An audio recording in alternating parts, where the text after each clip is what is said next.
A plus B, C, Métaphore, grammaire, W, hypothèse, mon chou, tes couettes sont chouettes sous la couette. Les toucher, c'est chou. Y, Z.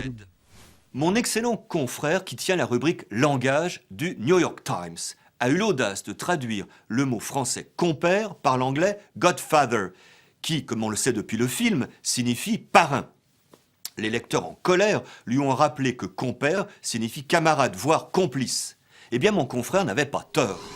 En ancien français, compère, qui provient de cum pater, signifie le père avec, et plus précisément le parrain de ses propres enfants. Il est, par rapport à Dieu, le compère des enfants. Le féminin en est commère.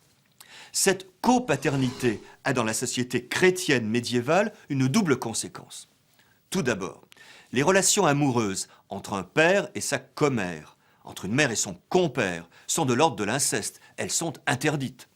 Dans le roman médiéval qui porte son nom, Renard couche avec Ersan la Louve, ce qui ne porterait guère à conséquence s'il n'était son compère. Il est traduit en justice.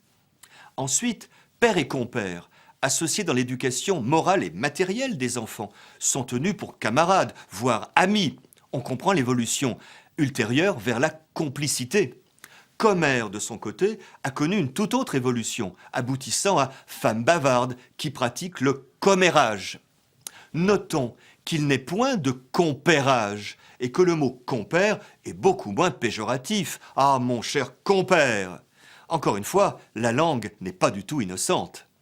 A plus B, C, Métaphore, grammaire, W, hypothèse,